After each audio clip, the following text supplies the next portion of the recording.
আমার শাড়ি কাচতে গিয়ে ছেলে বলল, মা তোমার শাড়ির গন্ধে আমি মাতাল হয়ে যাই। সকালে কাপড় কাচতে বসেছিলাম। ছেলে এসে বলল, মা আমি তোমার শাড়িগুলো কেচে দেবখু। আমি বললাম, না তোর দরকার নেই কিন্তু সে জোর করে আমার হাত থেকে শাড়ি নিয়ে কাচতে লাগল।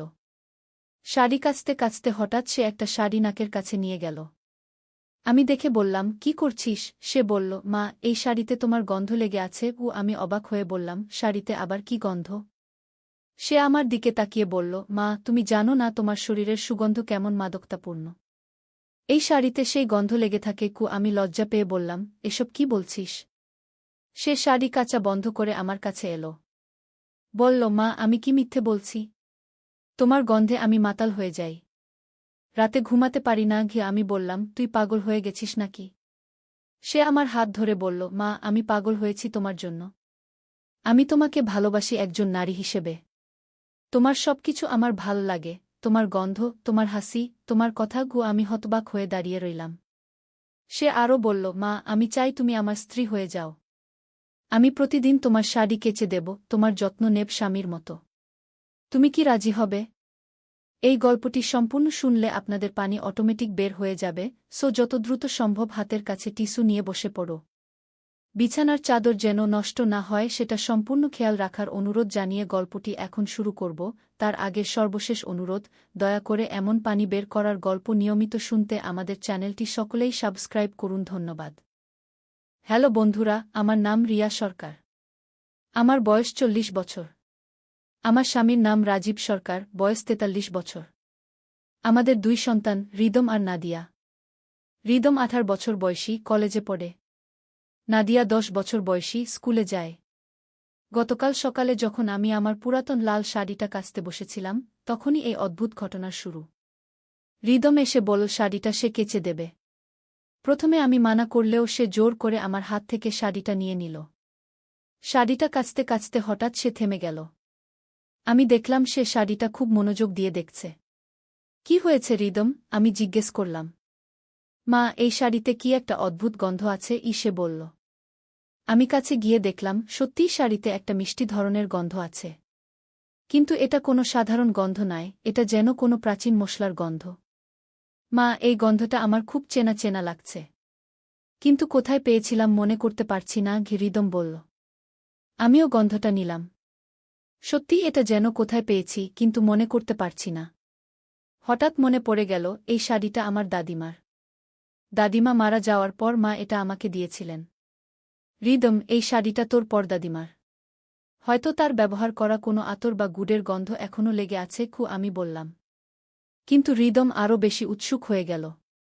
সে বলল, মা আমার মনে হচ্ছে এই গন্ধটা শুধু সাধারণ আতরের গন্ধ নয়। এটা কোনো বিশেষ কিছুর গন্ধ। আমার কৌতূহল বাড়তে লাগল। আমি শাড়িটা আরও ভালো করে পরীক্ষা করলাম। হঠাৎ শাড়ির একটা কোণায় একটা ছোট পকেটের মতো অংশ দেখতে পেলাম। এটা এত সূক্ষ্মভাবে সেলাই করা যে সহজে চোখে পড়ে না। রিদম দেখ তো এখানে কি আছে। আমি পকেটটার দিকে তার নজর দিলাম। রিদম পকেটটা খুলে দেখার চেষ্টা করল। খুব সাবধানে সিলাই খুলে ভিতরে হাত ঢুকাল। কিছুক্ষণ পর সে একটা ছোট কাগজের পুঁটলি বের করল। মা এইটা কি? সে জিজ্ঞেস করল। আমি পুঁটলিটা খুলে দেখলা। ভিতরে একটা অদ্ভুত বাদামি রঙের গুঁড়ো। গুঁড়োর গন্ধ ঠিক যেমনটা শাড়িতে পেয়েছিলাম। পুঁটলির সাথে একটা ছোট কাগজও ছিল। কাগজটায় পুরাতন হাতের লেখায় কিছু লেখা। লেখাটা পড়ার চেষ্টা করলাম। যে এই গুঁড়ো পাবে সে জানুক যে এটি আমার পূর্বপুরুষদের একটি গোপন রেসিপি। এটি একটি বিশেষ মশলার মিশ্রণ যা শুধু আমাদের পরিবারেই পাওয়া যায়। এই মশলা দিয়ে তৈরি খাবার খেলে মানুষের স্মৃতিশক্তি বৃদ্ধি পায় এবং লুকানো সত্য প্রকাশ পায়। তবে সাবধান, এটি শুধু পূর্ণিমার রাতেই ব্যবহার করতে হবে। আমি আর রিদম দুজনেই অবাক হয়ে গেলাম। এটা কি রকম ব্যাপার? দাদিমা কি এমন কোনো গোপন বিষয় লুকিয়ে রেখেছিলেন? মা আজ কি বার? রিদম জিজ্ঞেস করল। আমি ক্যালেন্ডার দেখলাম। আজ পূর্ণিমার দিন। রিদম তুই কি ভাবছিস? আমি তাকে জিজ্ঞেস করলাম। মা আমার খুব জানতে ইচ্ছে করছে যে এই মশলাটা সত্যিই কোনো কাজ করে কিনা। চলো আজ রাতে একবার চেষ্টা করে দেখি, রিদম বলল। আমারও কৌতূহল হচ্ছিল, কিন্তু কিছুটা ভয়ও পাচ্ছিলাম। কিন্তু রিদমের উৎসাহ দেখে মন পরিবর্তন করলাম। সন্ধ্যার দিকে আমি রান্নাঘরে গিয়ে খিচুড়ি রান্না করলাম। হৃদম খুব সাবধানে সেই গুঁড়ো থেকে একটু নিয়ে খিচুড়িতে মিশিয়ে দিল। রাতে খাওয়ার সময় আমরা সবাই একসাথে বসলাম। রাজীব আর নাদিয়া কিছুই জানে না। আমি আর হৃদম চুপচাপ খিচুড়ি খেলাম। খাওয়ার প্রায় 1 ঘণ্টা পর হঠাৎ আমার মাথায় অদ্ভুত কিছু ছবি ভেসে উঠতে লাগল। এমন কিছু ছবি যা আমি আগে কখনো দেখিনি, কিন্তু খুব চেনা চেনা লাগছিল। আমি দেখলাম একটা বড় পুরাতন বাড়ি। বাড়িটার সামনে একটা বিরাট বটগাছ। বটগাছের নিচে একটা পাথরের চাইয়ের পাশে একটা লোহার সিন্দুক। হৃদম, তোর কি কিছু মনে পড়ছে? আমি জিজ্ঞেস করলাম। হৃদমও অবাক চোখে আমার দিকে তাকাল। মা, আমিও একই জিনিস দেখছি। একটা পুরাতন বাড়ি, বটগাছ আর একটা সিন্দুক। আমরা দুজনেই বুঝতে পারলাম যে এটা কোনো সাধারণ ব্যাপার নয়। হয়তো এই ছবিগুলো আমাদের পূর্বপুরুষদের কোনো স্মৃতি। পরদিন সকালে আমি মাকে ফোন করলাম। মা, তুমি দাদিমার কোনো পুরাতন বাড়ির কথা জানো? মা একটু চুপ থেকে বলল, হ্যাঁ রে, তোর দাদিমার পৈতৃক বাড়িটা ছিল কুমিল্লায়। তবে অনেক বছর হলো সেটা পরিত্যক্ত হয়ে আছে। কেন জিজ্ঞেস করছিস? আমি সব ঘটনা মাকে বললাম। মা প্রথমে বিশ্বাস করতে চাইলেন না, কিন্তু যখন আমি বাড়িটার বর্ণনা দিলাম তখন তিনি অবাক হয়ে গেলেন। রিয়া, তুই যেই বাড়ির কথা বলছিস সেটাই তোর দাদিমার আসল বাড়ি। কিন্তু তুই তো কখনো সেই বাড়ি দেখিসনি। তোর দাদিমা যখন মারা যান তখন তুই খুব ছোট ছিলি। এখন আমার নিশ্চিত হলাম যে দাদিমার সেই মশলা সত্যিই কোনো রহস্য লুকানো আছে। মা, সেই বাড়িটা এখন কার কাছে? আমি জিজ্ঞেস করলাম। কারো কাছে নেই। সরকারি কাগজপত্রে তোর দাদিমার নামেই আছে। কিন্তু এতদিন কেউ যায়নি সেখানে গিয়ে। আমি হৃদমের সাথে পরামর্শ করে ঠিক করলাম যে আমরা কুমিল্লায় গিয়ে সেই বাড়িটা দেখে আসব। সপ্তাহ খানেক পর আমি আর হৃদম কুমিল্লার উদ্দেশ্যে রওনা দিলাম। মা আমাদের বাড়িটার ঠিকানা দিয়েছিলেন। কুমিল্লা পৌঁছানোর পর স্থানীয় মানুষজনের কাছে বাড়িটার খোঁজ নিলাম। সবাই বলল যে বাড়িটা অভিশপ্ত, কেউ কখনো সেখানে যায় না। অনেক খোঁজাখুঁজির পর আমরা বাড়িটা খুঁজে পেলাম। সত্যিই এটা ঠিক যেমনটা আমি স্বপ্নে দেখেছিলাম। একটা বিরাট পুরাতন বাড়ি, সামনে বটগাছ, আর বটগাছের নিচে পাথরের চাই। কিন্তু সবচেয়ে আশ্চর্যের বিষয় ছিল, একটা সিন্দুকে অনেকগুলো কাগজ পেলাম। এগুলো ছিল বিভিন্ন ভেষজ ওষুধের রেসিপি। এমন কিছু ওষুধের রেসিপি যা আধুনিক চিকিৎসা বিজ্ঞানেও অজানা। হৃদম একটা কাগজ তুলে পড়তে শুরু করল। স্মৃতিশক্তি বৃদ্ধির ওষুধ। এই ওষুধ সেবন করলে মানুষ তার পূর্বপুরুষদের স্মৃতি দেখতে পায়। এছাড়াও এই ওষুধ লুকানো সত্য প্রকাশ করে কি? মা, এই ওষুধই তো আমরা খেয়েছিলাম, হৃদম উত্তেজিত হয়ে বলল। আরও কাগজপত্র ঘেঁটে আমরা জানতে পারলাম যে আমাদের পূর্বপুরুষরা শুধু চিকিৎসকই ছিলেন না, তারা ছিলেন গবেষকও।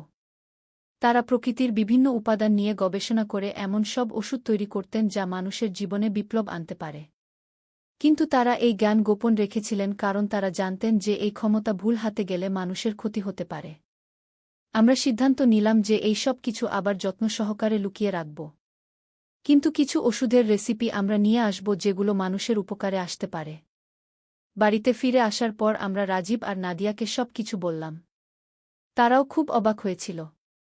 রাজীব বলল, রিয়া, তোমার পরিবারের এই ইতিহাস সত্যিই গর্বের। কিন্তু আমাদের খুব সাবধানে এই বিষয়গুলো পরিচালনা করতে হবে। আমি সম্মত হলাম। আমরা ঠিক করলাম যে প্রথমে আমরা নিজেরাই এই ওষুধগুলো নিয়ে গবেষণা করব।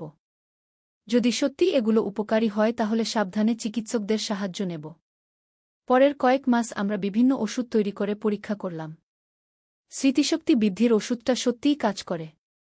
আমরা আমাদের পরিবারের সবার উপর পরীক্ষা করলাম। নাদিয়া এই ওষুধ খাওয়ার পর তার পড়াশোনায় অসাধারণ উন্নতি হল। তার স্মৃতিশক্তি এত ভালো হয়ে গেল যে একবার পড়লেই সব মনে থাকত।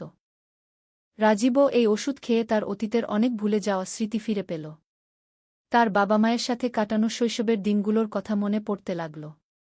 কিন্তু সবচেয়ে আশ্চর্যের বিষয় হল, আমি যখন আবার সেই ওষুধ খেলাম তখন আমার মনে আরও পুরাতন স্মৃতি ভেসে উঠল। আমি দেখতে পেলাম আমার দাদিমা যখন তরুণী ছিলেন তখন তিনি কিভাবে এই ওষুধগুলো তৈরি করতেন। আমার মনে পড়ল, দাদিমা আমাকে ছোটবেলায় বলতেন যে আমাদের পরিবারে বিশেষ ক্ষমতা আছে। কিন্তু তখন আমি বুঝতাম না তিনি কি বলতে চাইছেন। এখন আমি বুঝতে পারলাম যে দাদিমা আসলে আমার জন্য এই রহস্য লুকিয়ে রেখেছিলেন। তিনি জানতেন যে একদিন আমি নিজেই এর সন্ধান পাব। আরও কিছু দিন পর আমরা অন্যান্য ওষুধগুলোও পরীক্ষা করলাম। একটা ওষুধ ছিল যা খেলে মানুষ অন্যের মনের কথা বুঝতে পারে। আরেকটা ওষুধ ছিল যা শারীরিক ব্যথা দূর করে। কিন্তু সবচেয়ে অবাক করা ওষুধটা ছিল যেটার নাম লেখা ছিল ভবিষ্যৎ দর্শন গো। এই ওষুধ খেলে নাকি মানুষ আগামীর কিছু ঘটনা দেখতে পায়। রিদম বলল, মা চলো এই ওষুধটাও একবার পরীক্ষা করে দেখি গিয়ে। আমি প্রথমে ভয় পেলাম। রিদম, এটা খুবই বিপজ্জনক হতে পারে। ভবিষ্যৎ জানা মানুষের জন্য ভালো নয় গিয়ে। কিন্তু রিদমের কৌতূহল এত বেশি যে সে রাজি হল না। অবশেষে আমরা ঠিক করলাম যে খুব অল্প পরিমাণে একবার চেষ্টা করে দেখব। ওষুধটা তৈরি করতে বিশেষ কিছু গাছের পাতা আর মূল লাগত। সৌভাগ্যবশত এই গাছগুলো আমাদের এলাকাতেই পাওয়া যায়। এক পূর্ণিমার রাতে আমরা সেই ওষুধ তৈরি করলাম। খুব সামান্য পরিমাণে খেয়ে দেখলাম। প্রায় 2 ঘণ্টা পর হঠাৎ আমার সামনে কিছু অস্পষ্ট ছবি ভেসে উঠতে লাগল। আমি দেখলাম নাদিয়া বড় হয়ে একজন ডাক্তার হয়েছে। সে অনেক মানুষকে সেবা করছে। রিদমও কিছু ছবি দেখল। সে বল যে সে দেখেছে সে একদিন এই ওষুধগুলো নিয়ে বড় ধরনের গবেষণা করবে। কিন্তু সবচেয়ে গুরুত্বপূর্ণ যেই দৃশ্য আমি দেখলাম সেটা ছিল আমাদের এই আবিষ্কার নিয়ে। আমি দেখলাম যে একদিন আমাদের এই ওষুধের কথা জানাজানি হয়ে যাবে। কিন্তু কিছু খারাপ লোক এই ওষুধগুলো ভুল কাজে ব্যবহার করার চেষ্টা করবে। এই দৃশ্য দেখে আমি খুবই চিন্তিত হয়ে পড়লাম। আমি বুঝতে পারলাম যে আমাদের এই গোপনীয়তা রক্ষা করতে হবে। পরদিন সকালে আমি রাজীবের সাথে এই বিষয়ে কথা বললাম। রাজীব বলল, রিয়া, তোমার দাদিমা কেন এই সব গোপন রেখেছিলেন এখন আমি বুঝতে পারছি। এই ক্ষমতা সবার হাতে দেওয়া ঠিক নয় গে। আমরা সিদ্ধান্ত নিলাম যে আপাতত আমরা এই বিষয়ে আর কোনো পরীক্ষা নিরীক্ষা করব না। তবে এই জ্ঞান আমরা সংরক্ষিত রাখব যাতে ভবিষ্যতে প্রয়োজনে ব্যবহার করা যায়। কিন্তু একদিন হঠাৎ একটা অপ্রত্যাশিত ঘটনা ঘটল। আমাদের এলাকায় একটা বয়স্ক মহিলা খুব অসুস্থ হয়ে পড়লেন। ডাক্তাররা বলল যে তার আর বাঁচার আশা নেই। তার স্মৃতিশক্তিও চলে গেছে, নিজের পরিবারকেও চিনতে পারছেন না। তার পরিবারের লোকজন খুব কষ্ট পাচ্ছিল। তার মেয়ে এসে আমার কাছে কাঁদতে কাঁদতে বলল, আপা, মা আমাকে চিনতে পারছে না।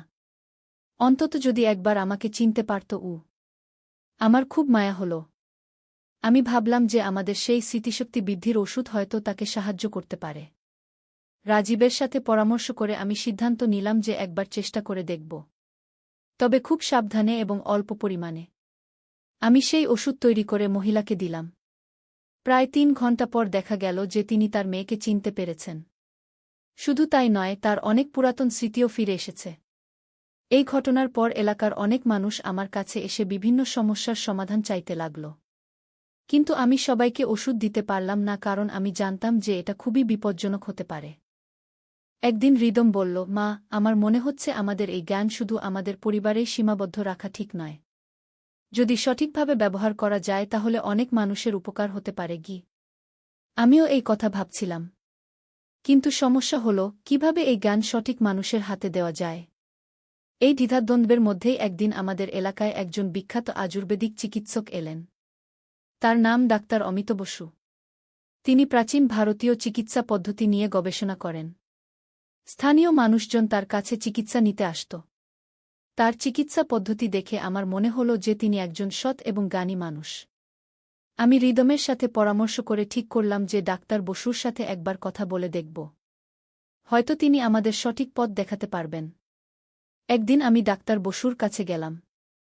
প্রথমে আমি তাকে সব কিছু খোলাখুলি বললাম না। শুধু বললাম যে আমার কাছে কিছু প্রাচীন ওষুধের রেসিপি আছে।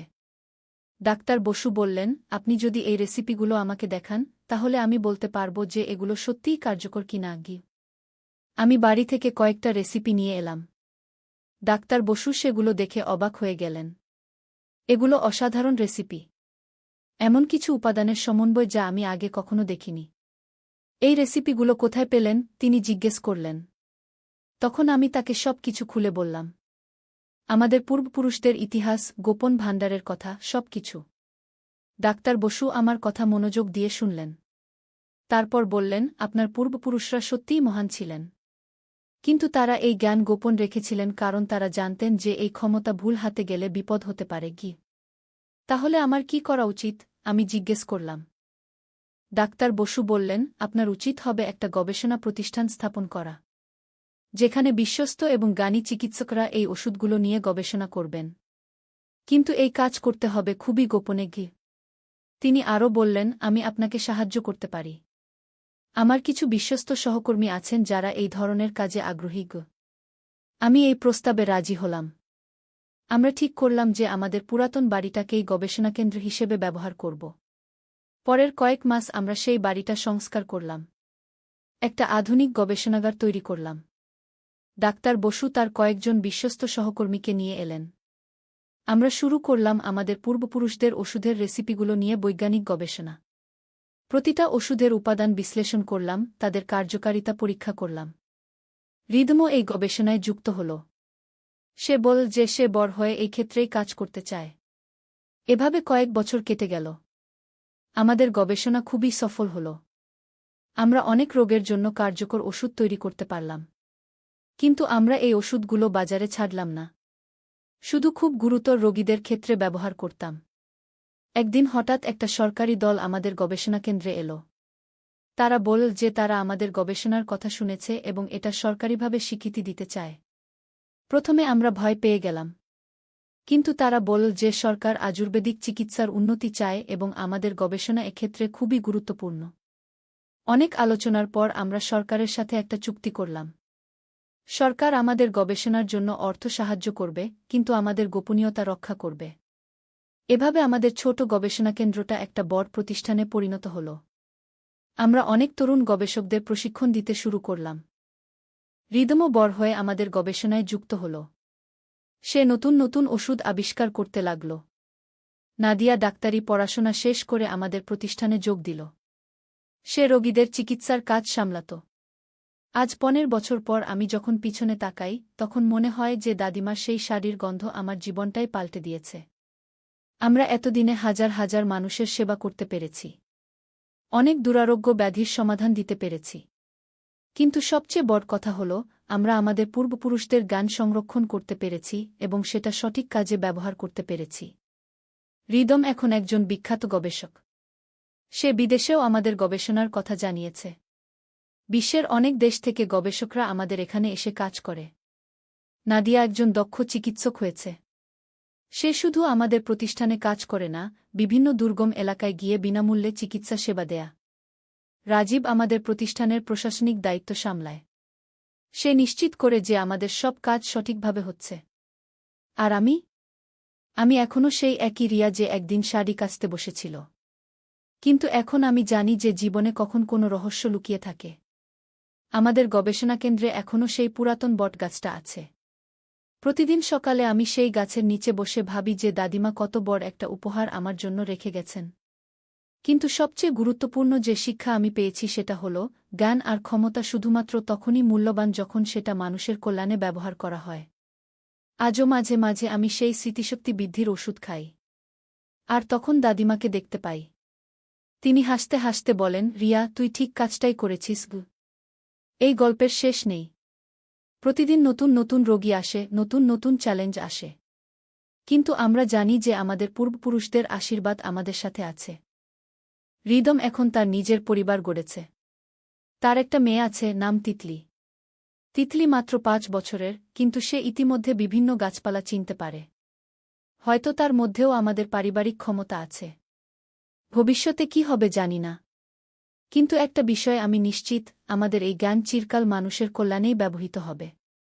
কারণ আমরা ভুলে যাইনি যে এই সব কিছুর শুরু হয়েছিল একটা শাড়ির গন্ধ থেকে। সেই গন্ধ যা আমাকে নিয়ে গিয়েছিল আমার শেখদের কাছে, আমার ইতিহাসের কাছে। আজও যখন আমি কাপড় কাচি, তখন মনে পড়ে যায় সেই দিনের কথা। রিদমের সেই কথাগুলো যা আমার জীবনের দিক পরিবর্তন করে দিয়েছিল। কিন্তু এখন আমি জানি যে সেই কথাগুলোর পিছনে আসলে কি লুকিয়েছিল। সেটা ছিল আমাদের পূর্বপুরুষদের আত্মা যে আমাদের পথ দেখিয়েছিল। এই হলো আমার গল্প। একটি সাধারণ পরিবারের একটি অসাধারণ আবিষ্কারের গল্প। একটি গোপন ইতিহাসের গল্প যা একটি শাড়ির গন্ধের সাথে জড়িত। একদিন আলী সাহেব সোহেলের অফিসে এলেন। সোহেল তাকে দেখে অবাক হয়ে গেল। স্যার, আপনি এখানে? হ্যাঁ সোহেল, তোমার অফিস একবার দেখতে চাইলাম। খুব সুন্দর হয়েছে গু। আলী সাহেব পুরো অফিস ঘুরে দেখলেন। কর্মচারীদের সাথে কথা বললেন। তারপর সোহেলের রুমে এসে বসলেন। সোহেল, তুমি অনেক দূর এসেছ। মনে আছে ৭ বছর আগে তুমি যখন আমার অফিসে প্রথম এসেছিলে চা বানানোর কাজ করতে? হ্যাঁ স্যার, সব মনে আছে ইউ। আমি গর্বিত যে আমি তোমাকে একটা সুযোগ দিয়েছিলাম আর তুমি সেই সুযোগকে কাজে লাগিয়েছ। জানো সফলতার মূল সূত্র কি? কি স্যার? কঠোর পরিশ্রম, সততা আর হাল না ছাড়া। তোমার মধ্যে এই ৩টা গুণই আছে গু। সোহেল চোখে জল নিয়ে বলল, আপনি না থাকলে আজ আমি এখানে পৌঁছাতে পারতাম না স্যার। না সোহেল, আমি শুধু একটা দরজা খুলে দিয়েছিলাম। ভেতরে ঢুকে পথ তৈরি করেছ তুমি নিজে গু। আলী সাহেব চলে যাওয়ার আগে বললেন, আমার একটা বড় প্রজেক্ট আছে, একটা 20 ফ্লোর বিজনেস টাওয়ার। আমি চাই তুমি এই প্রজেক্টে আমার সাথে পার্টনার হও।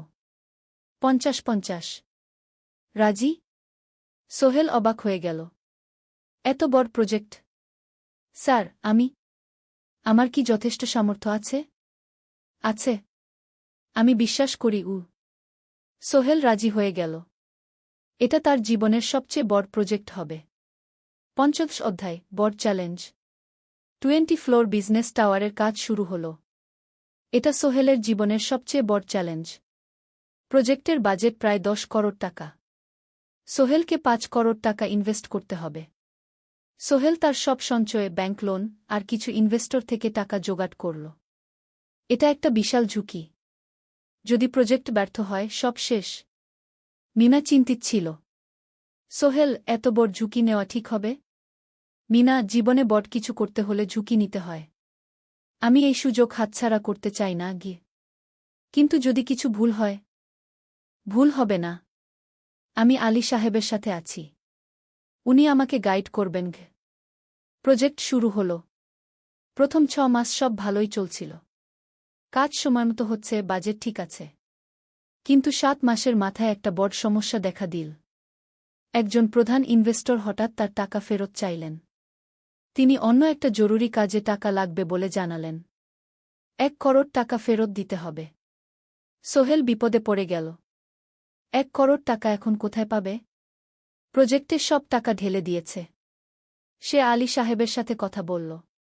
আলী সাহেব বললেন, চিন্তা করো না, আমি ব্যবস্থা করছি।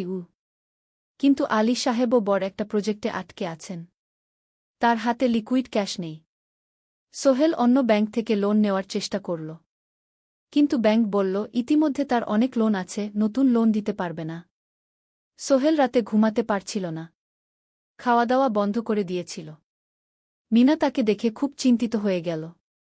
সোহেল, প্লিজ নিজেকে এভাবে শেষ করে ফেলো না। কোনো একটা রাস্তা বের হবেই কি। কিন্তু সোহেল কোনো রাস্তা দেখতে পাচ্ছিল না। ইনভেস্টর ১৫ দিন সময় দিয়েছে। ১৫ দিনের মধ্যে টাকা ফেরত না দিলে তিনি আইনি ব্যবস্থা নেবেন। ১০ দিন কেটে গেল। সোহেল কোনো সমাধান খুঁজে পেল না। সে প্রায় হাল ছেড়ে দিয়েছিল। ১১ দিনের দিন একটা অপ্রত্যাশিত ঘটনা ঘটল। জাহিদ ভাই, সোহেলের পুরনো সহকর্মী, তার অফিসে এলেন। জাহিদ ভাই এখন একটা রিয়েল এস্টেট কোম্পানিতে সিনিয়র ম্যানেজার। সোহেল, আমি তোমার সমস্যার কথা শুনেছি গু। হ্যাঁ ভাই, আমি বিপদে পড়েছি আমি তোমাকে সাহায্য করতে চাই। আমার কিছু সঞ্চয় আছে, ৫ লাখ টাকা। তুমি নাও। সোহেল চোখে জল নিয়ে বলল, ভাই আমি কিছু বলার দরকার নেই। তুমি আমাকে অনেক কিছু শিখিয়েছ। তোমার কাছ থেকে পরিশ্রম আর সততা শিখেছি। এখন আমার পালা তোমাকে সাহায্য করার। জাহিদ ভাই চলে যাওয়ার পর আরও ২ জন এলো। একজন সোহেলের পুরনো ক্লায়েন্ট, আরেকজন তার কর্মচারী। ২ জন মিলে আরও ৮ লাখ টাকা দিল। করিম মামা ২০ লাখ টাকা ব্যবস্থা করলেন। তার কিছু বন্ধুদের কাছ থেকে ধার করে। মিনা তার সব গয়না বিক্রি করে ১০ লাখ টাকা দিল। সবাই মিলে প্রায় ৪৫ লাখ টাকা জোগাড় হল। বাকি ৬৫ লাখ টাকা সোহেল তার অফিসের সব অ্যাসেট বিক্রি করে আর একটা প্রাইভেট ফিন্যান্স কোম্পানি থেকে উচ্চ সুদে লোন নিয়ে ব্যবস্থা করল। ঠিক ১৪ দিনের দিন সোহেল ইনভেস্টরকে ১ করোড় টাকা ফেরত দিল। ইনভেস্টর টাকা নিয়ে চলে গেলেন। সোহেল তার অফিসে ফিরে এসে চেয়ারে বসে কাঁদল। এত চাপ, এত টেনশন, সব যেন একসাথে বের হয়ে এল। মিনা এসে তাকে জড়িয়ে ধরল। আমরা পেরেছি সোহেল, আমরা পেরেছি গু। ১৬ অধ্যায়, পুনরুদ্ধার। এই ঘটনার পর সোহেল আরও সাবধান হয়ে গেল। সে বুঝল ব্যবসায় শুধু সাহস নয়, বুদ্ধিও লাগে। ঝুঁকি নিতে হয়, কিন্তু হিসাব করে। প্রজেক্ট চলতে থাকল। এবার সোহেল আরও সতর্কতার সাথে সবকিছু পরিচালনা করল। প্রতিটা খরচ হিসাব করল, প্রতিটা সিদ্ধান্ত ভেবেচিন্তে নিল। আরও 1 বছর পর 20 ফ্লোর বিজনেস টাওয়ার সম্পন্ন হল। চমৎকার বিল্ডিং, শহরের অন্যতম সুন্দর ভবন। বিল্ডিংয়ের উদ্বোধন অনুষ্ঠানে শহরের মেয়র এলেন। অনেক ব্যবসায়ী, সাংবাদিক এলো। সোহেলের নাম পত্রিকা ছাপা হল। স্বপ্নের শহরে এক তরুণ উদ্যোক্তার সফলতার গল্পও। প্রজেক্ট থেকে সোহেলের লাভ হল প্রায় 2 করোড় টাকা। এই টাকা দিয়ে সে সব ঋণ শোধ করল। জাহিদ ভাইয়ের টাকা ফেরত দিল। করিম মামার ঋণ শোধ করল। যারা সাহায্য করেছিল সবাইকে টাকা ফেরত দিল। মিনার জন্য নতুন গয়না কিন। আরও সুন্দর। তার মাকে গ্রামে একটা নতুন পাকা বাড়ি বানিয়ে দিল। মা কাঁদতে কাঁদতে বললেন, তোর বাবা বেঁচে থাকলে কত খুশি হতো। তুই আমার সব স্বপ্ন পূরণ করেছিস গে। সোহেল নিজেদের জন্য একটা ফ্ল্যাট কিন। 4 রুমের ফ্ল্যাট, সমুদ্রের কাছে। এখন আর ভাড়া বাড়িতে থাকতে হয় না। 7ম অধ্যায়, প্রতিদান। সোহেল এখন একজন প্রতিষ্ঠিত উদ্যোক্তা। কিন্তু সে তার শেখ ভোলেনি। যে গ্রাম থেকে সে এসেছে, যারা তাকে সাহায্য করেছে, কাউকেই ভোলেনি। সে তার গ্রামে একটা স্কুল বানিয়ে দিল। সোহেল ফাউন্ডেশন স্কুল কু গরিব ছেলেমেয়েরা ফ্রিতে পড়তে পারবে। ভালো শিক্ষক নিযোগ দিল। ভালো পড়াশোনার ব্যবস্থা করল। শহরে একটা ফ্রি মেডিকেল ক্লিনিক খুলল। গরিব মানুষরা ফ্রিতে চিকিৎসা পাবে। প্রতি বছর 10 জন মেধাবী কিন্তু গরিব ছাত্রছাত্রীকে স্কলারশিপ দেওয়া শুরু করল। তারা বিনামূল্যে পড়াশোনা করতে পারবে। একদিন একটা টিভি চ্যানেল সোহেলের ইন্টারভিউ নিতে এলো। আপনার সফলতার গোপন সূত্র কি? সোহেল একটু ভেবে বলল, কঠোর পরিশ্রম, সততা আর হাল না ছাড়া। এই 3টা জিনিস যদি কারো মধ্যে থাকে, সে যে কোনো কিছু অর্জন করতে পারে। আর সবচেয়ে বড় কথা, যারা আমাকে সাহায্য করেছে তাদের ছাড়া আমি কিছুই না। একা কেউ সফল হতে পারে না গি। আপনার পরবর্তী স্বপ্ন কি? আমি চাই আরও মানুষকে সাহায্য করতে। আমার মতো যারা গ্রাম থেকে শহরে আসে তাদের জন্য একটা ট্রেনিং সেন্টার খুলব। তারা সেখানে বিভিন্ন স্কিল শিখতে পারবে, চাকরি পাবে, নিজের পায়ে দাঁড়াতে পারবে। 8ম অধ্যায়, নতুন প্রজন্ম। আরও 5 বছর কেটে গেল। সোহেল এখন 45 বছরের। তার মেয়ে সারা এখন 9 বছরের। স্কুলে ক্লাস 4-এ পড়ে। খুব মেধাবী মেয়ে। একদিন সারা বাবাকে জিজ্ঞেস করল, বাবা, তুমি কিভাবে এত বড় হলে? আমার বন্ধুরা বলে তুমি একজন সফল মানুষ গো। সোহেল তাকে কোলে নিয়ে বসল। বাবা, তুমি জানো তোমার দাদু ছিলেন একজন স্কুল শিক্ষক। খুব সৎ মানুষ। কিন্তু আমরা গরিব ছিলাম। আমি রিকশা চালাতাম গো। রিকশা? সত্যি? হ্যাঁ। তারপর আমি এই শহরে এলাম। অনেক কষ্ট করেছি। কিন্তু হাল ছাড়িনি। মানুষ আমাকে সাহায্য করেছে। আর আমি কঠোর পরিশ্রম করেছি। বাবা, আমিও কি তোমার মতো হতে পারব? অবশ্যই পারবে বাবা। তবে মনে রেখো, সফলতা মানে শুধু টাকা পয়সা না। সফলতা মানে ভালো মানুষ হওয়া, অন্যদের সাহায্য করা, সৎ থাকা। সারা মাথা নাডল। আমি ভালো মানুষ হব বাবাবু। সোহেল তার মেয়েকে জড়িয়ে ধরল। মনে মনে ভাবল, তার জীবনের সব কষ্ট সার্থক হয়েছে। মিনা রান্নাঘর থেকে ডাকল, খাবার তৈরি। এসো। সোহেল সারাকে নিয়ে ডাইনিং টেবিলে গেল। ঋতু এসেছে। সে এখন বিয়ে করেছে, তার একটা ছেলে হয়েছে। সোহেলের মা মাঝে মাঝে চট্টগ্রামে বেড়াতে আসেন। আজও এসেছেন। সবাই মিলে খেতে বসল। হাসিগল্পে ভরা পরিবার। সোহেল তাকাল তার মায়ের দিকে, মিনার দিকে, সারার দিকে, ঋতুর দিকে। মনে হল, জীবনে আর কি চাই? খাওয়া শেষে সবাই বসে রইল। গল্প করছিল। হঠাৎ সোহেলের ফোন বাজল। অফিস থেকে। একটা জরুরি বিষয়। সোহেল ফোন রেখে দিয়ে মিনাকে বলল, একটা নতুন প্রজেক্টের প্রস্তাব এসেছে। একটা এতিমখানা বানানোর কাজ। সরকারি প্রজেক্ট। তুমি নেবে? অবশ্যই। এটা আমার স্বপ্নের প্রজেক্ট। যেসব বাচ্চাদের বাবা মা নেই তাদের জন্য একটা সুন্দর জায়গা। মিনা হাসল। তুমি কখনো বদলাও না। এখনো অন্যদের কথা ভাবো। এটাই তো জীবন, মিনা। শুধু নিজের জন্য বাঁচলে কি হবে? 49 অধ্যায়, উত্তরাধিকার। 10 বছর আরও কেটে গেল। সোহেল এখন 55 বছরের। তার চুলে পাক ধরেছে। কিন্তু শক্তি এখনও আগের মতোই। সারা এখন 19 বছরের। সে বিশ্ববিদ্যালয়ে ইঞ্জিনিয়ারিং পড়ছে। সে চায় বাবার মতো কনস্ট্রাকশন ইন্ডাস্ট্রিতে কাজ করতে। একদিন সারা বাবাকে বলল, বাবা, আমি তোমার কোম্পানিতে কাজ করতে চাই। এখনও তো তোর পড়াশোনা বাকি। জানি, কিন্তু আমি এখন থেকেই শিখতে চাই। ছুটির দিনে তোমার সাথে সাইটে যেতে চাই। দেখতে চাই কিভাবে কাজ হয়। সোহেল খুশি হয়ে গেল। তার মেয়ে তার পথ অনুসরণ করতে চায়। ঠিক আছে, কিন্তু শর্ত হল তোকে সবকিছু নিজ থেকে শিখতে হবে। কোনো স্পেশাল ট্রিটমেন্ট পাবি না। আমি তো তাই চাই, বাবাগু। সারা তার বাবার সাথে কাজ শিখতে শুরু করল।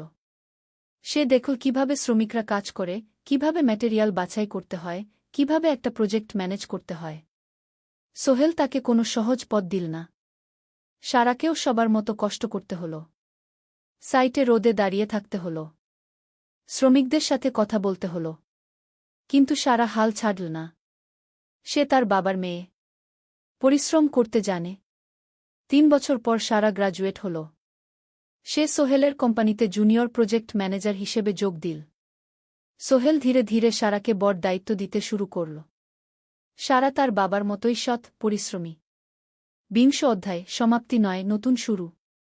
আরও 5 বছর পর সোহেল এখন 60 বছরের। সে সিদ্ধান্ত নিল, এবার অবসর নেওয়ার সময় এসেছে। কোম্পানির দায়িত্ব সারাকে দেবে। একটা অনুষ্ঠান করা হল। সোহেল আনুষ্ঠানিকভাবে কোম্পানির চেয়ারম্যান পদ থেকে অবসর নিল। সারা হল নতুন ম্যানেজিং ডিরেক্টর। সোহেল তার বক্তব্যে বলল, আমি যখন এই শহরে এসেছিলাম আমার পকেটে ছিল মাত্র 5,000 টাকা। একটা ছোট্ট ব্যাগ। আর অনেক স্বপ্ন। আজ 40 বছর পর আমি পেছনে ফিরে তাকাই, দেখি একটা দীর্ঘ পথ। সেই পথে অনেক কষ্ট ছিল, অনেক বাধা ছিল। কিন্তু ছিল অনেক ভালোবাসাও। অনেক মানুষের সাহায্যও। আমি বিশ্বাস করি সফলতা একা আসে না। এটা আসে অনেক মানুষের সমর্থন, ভালোবাসা আর বিশ্বাস নিয়ে। আমি যা কিছু অর্জন করেছি তা আমার একার না। এটা আমার পরিবারের, আমার কর্মচারীদের, আমার বন্ধুদের, সবার। আজ আমি আমার মেয়ে সারার হাতে এই দায়িত্ব তুলে দিচ্ছি। আমি জানি সে আমার চেয়ে ভালো করবে। কারণ সে শিখেছে আমার ভুল থেকে, আমার অভিজ্ঞতা থেকে। অনুষ্ঠান শেষ হল। সবাই চলে গেল। সোহেল আর মিনা অফিসে একা দাঁড়িয়ে রইল। মিনা, মনে আছে আমরা প্রথম কখন দেখা হয়েছিলাম? হ্যাঁ, তোমার সেই ছোট্ট মুদি দোকানে। তুমি বিস্কুট কিনতে এসেছিলে। কে ভেবেছিল সেই দিন থেকে আমাদের এই পর্যস্বপ্নের শহর। প্রথম অধ্যায়, যাত্রা শুরু। সকাল 7টা বেজে গেছে। ঢাকার কমলাপুর রেলস্টেশনে মানুষের ভিড়। চারদিকে চা বিস্কুট বিক্রেতাদের চিৎকার, ট্রেনের হর্ন আর যাত্রীদের কোলাহল। এই বিশাল ভিড়ের মধ্যে একটা ছোট্ট ব্যাগ হাতে দাঁড়িয়ে আছে সোহেল। বয়স মাত্র 22। গায়ের রং শ্যামলা, চোখে স্বপ্নের ঝিলিক। ভাইজা, চট্টগ্রামের টিকিট আছে? সোহেল টিকিট কাউন্টারের সামনে দাঁড়িয়ে জিজ্ঞেস করল। আছে। 3 টাকা। কাউন্টারের লোকটা উত্তর দিল। সোহেল তার পকেট থেকে টাকা বের করল। মোট 5,000 টাকা। এই টাকা সে জমিয়েছে গত 3 বছরে রিকশা চালিয়ে। তার স্বপ্ন ছিল চট্টগ্রাম গিয়ে একটা ভালো চাকরি পাওয়া। গ্রামে আর থাকতে চায় না সে। বাবা মারা গেছেন 10 বছর আগে। মা আর ছোট বোন ঋতুকে নিয়ে সংসার চালাচ্ছিল রিকশা চালিয়ে। কিন্তু এভাবে তো আর সারা জীবন চলবে না। টিকিট কেটে সোহেল প্ল্যাটফর্মে এলো। ট্রেন ছাড়বে আর মাত্র 15 মিনিট পরে। সে একটা বেঞ্চে বসে পড়ল। ব্যাগটা বুকের কাছে চেপে ধরল। এই ব্যাগে আছে তার সব সম্পদ, কিছু কাপড়, একটা ছোট্ট ফটো ফ্রেমে বাবা মায়ের ছবি, আর কিছু টাকা। কোথায় যাচ্ছেন? পাশে বসা একজন বয়স্ক মানুষ জিজ্ঞেস করলেন। চট্টগ্রাম কাকা। চাকরি খুঁজতে যাচ্ছি। কে? সোহেল বিনয়ের সাথে উত্তর দিল। ভালো। তবে শহরে সাবধানে থাকবেন। শহর মানে অনেক সুযোগ, কিন্তু অনেক ফাঁদও আছে। বয়স্ক লোকটা বললেন। সোহেল মাথা নাড়ল। সে জানে শহরের জীবন সহজ না। কিন্তু তার কোনো বিকল্প নেই। গ্রামে রিকশা চালিয়ে মাসে ৩,৫০০ টাকা আয় হতো। তার মধ্যে সংসার চালাতে হতো, বোনের স্কুলের খরচ দিতে হতো, মায়ের ওষুধের খরচ দিতে হতো। কিছুই বাঁচত না। আর এই জীবন থেকে বেরোনোর একটাই পথ, শহরে গিয়ে ভালো কাজ খুঁজে নেওয়া। সোহেল মনে মনে ভাবল তার বাবার কথা। বাবা ছিলেন একজন স্কুল শিক্ষক। খুব সৎ মানুষ ছিলেন। সবসময় বলতেন, সোহেল, তুই লেখাপড়া শিখে বড় মানুষ হবি। আমাদের পরিবারে আর কেউ বড় চাকরি করেনি।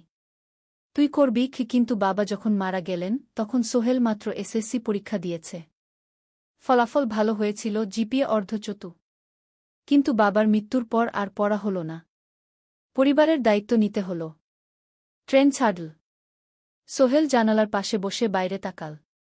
ধানক্ষেত, নদী, ছোট ছোট গ্রাম, সব পেছনে ফেলে ট্রেন এগিয়ে চল।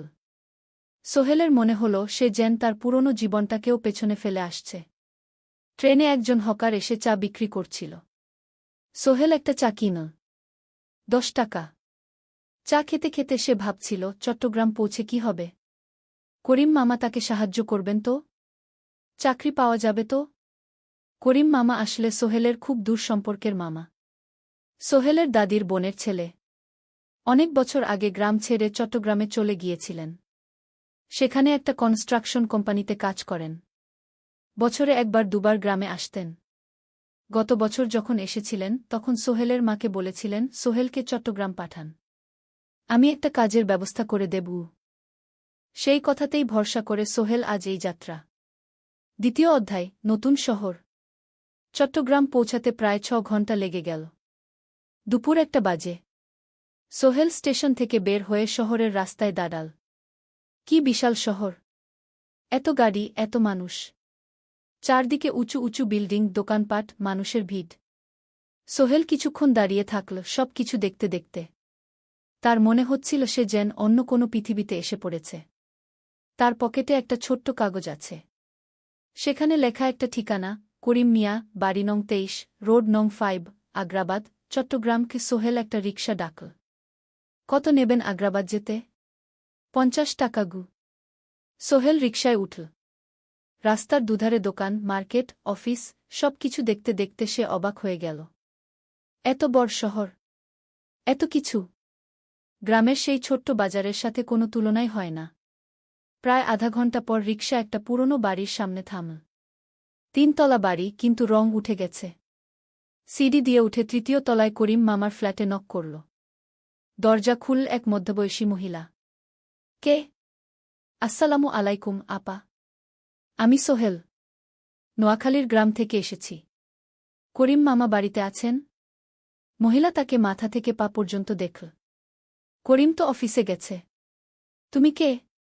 কোথা থেকে এসেছ? সোহেল সব খুলে বলল। মহিলা তাকে ভেতরে ঢুকতে দিল। বসো। করিম সন্ধ্যায় ফিরবে গু। ফ্ল্যাটটা ছোট। 2টো রুম, একটা ছোট্ট রান্নাঘর আর একটা বাথরুম। কিন্তু সোহেলের কাছে খুব সুন্দর লাগল। গ্রামের সেই টিনের ঘরের চেয়ে তো অনেক ভালো। মহিলা তার নাম জানাল, সালমা। করিম মামার স্ত্রী। তাদের 2টো ছেলে, একজন ক্লাস 8-এ পড়ে, আরেকজন ক্লাস 5-এ। খেয়েছ? সালমা আপা জিজ্ঞেস করল। না আপা গু। অপেক্ষা করো। ভাত আছে, মাছ আছে। খাও। সোহেল প্রথমে রাজি হতে চাইল না। কিন্তু খুব খিদে পেয়েছিল।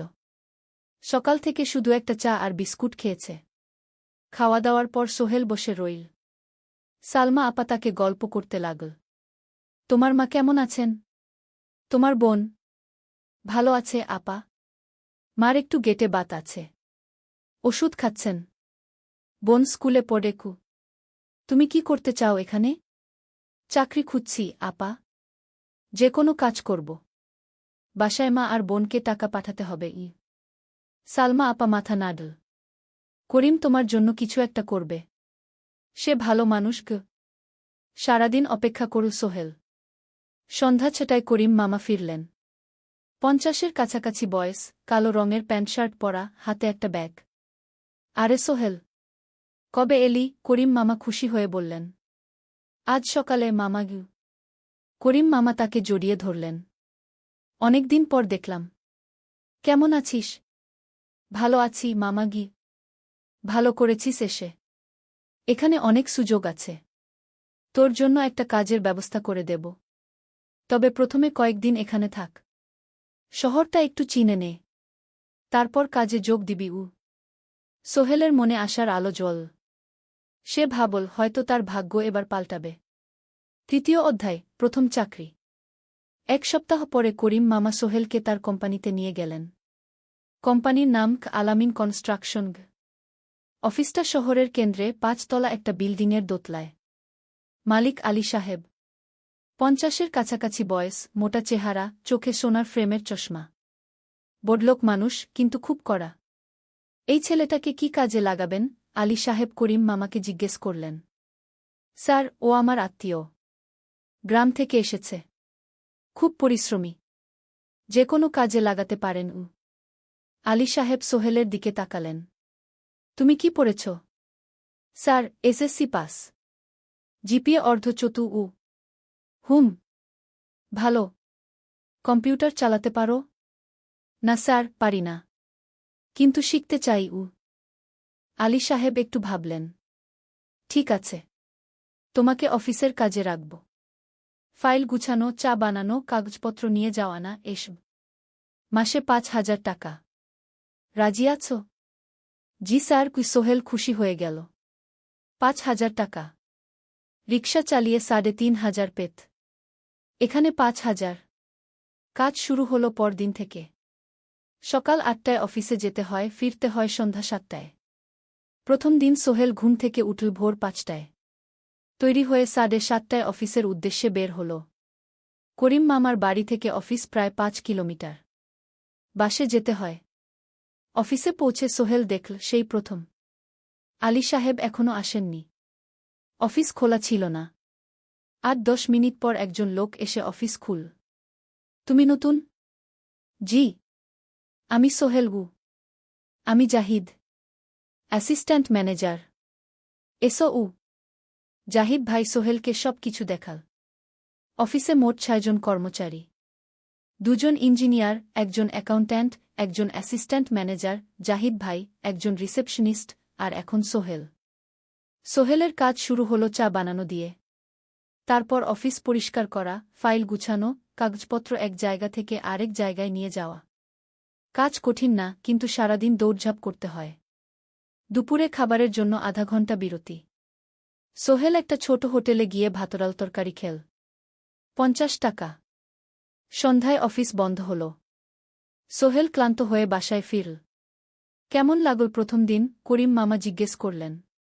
ভালো মামা। অনেক কিছু শিখলাম।